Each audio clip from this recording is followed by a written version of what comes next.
Kia ora koutou, ko Huhana Smith tōka ingoa nō Ngāti Tūkorehe Raukua ki te tonga ahau. I am Huhana Smith and I live in Kuku, Horowhenua, and we are here by the Waikokōpu stream to do a big revitalisation project.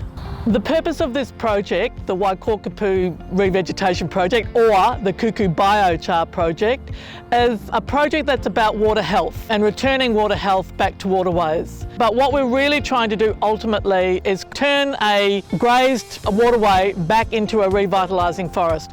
This project has harnessed the creative potential of art and art making in a contemporary sense through a group called Te Waituhi Anuku Drawing Ecologies. Kia ora, ko Monique Jansen taku ingoa. I'm an artist based in Tamaki Makaurau, Auckland. This project is bringing together art and ecology. We decided collaboratively that we would do this printing of weed mat as an artwork, but it's an artwork that gets returned back to whenua. So when we create a pattern on a weed mat and we put it alongside a stream and we plant into it, the pattern that we arrived at is based on the Waiwai Pakura pattern, which is loosely the swamp hen's feet, the pūkeko feet. It's a pattern that you see in traditional Māori tukutuku panels.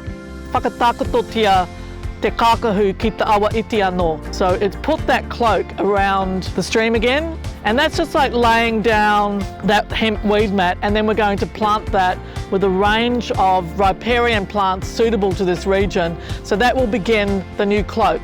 So that weed mat is the mulch, is the kind of starter, is the weed suppressant to make sure that we can get that kākahu happening back around the stream system.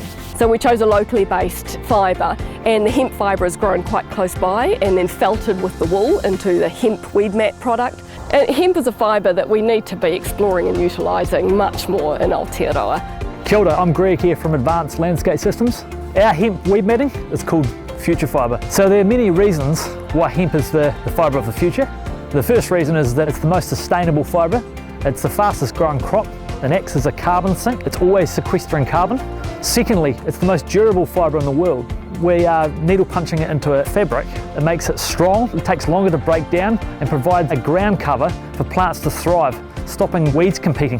Thirdly, its water absorption abilities. It's able to absorb moisture, keeping the ground and the root ball, the area around the plant, moist, able for the plant to thrive and grow.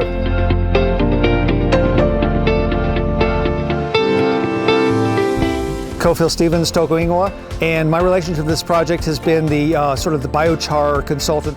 Biochar's function in the stream is mostly as a trap and a filter. So they're going into the stream channel, we're going to peg them into place so they can't shift around. And what they will do is, as the water flows slowly through them, they're like leaky dams. The water will travel through the sacs and through the biochar, and in doing so, the biochar actually both physically and chemically pulls contaminants out of the water. So basically what we're using is a process called flame cap pyrolysis, and we take the prunings from the olive trees here on the farm, cut them into manageable lengths, and we get a fire going in this. This is called a Kontiki kiln. So when this thing is fully aflame, you will see nothing above it except the shimmer of the heat, no smoke at all. So if we do it right, we're not polluting the atmosphere, and we're just making a nice vessel full of biochar.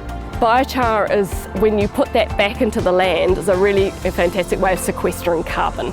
And that is one of the main aims of so many ecological projects now, is to try and sequester carbon back into the soil.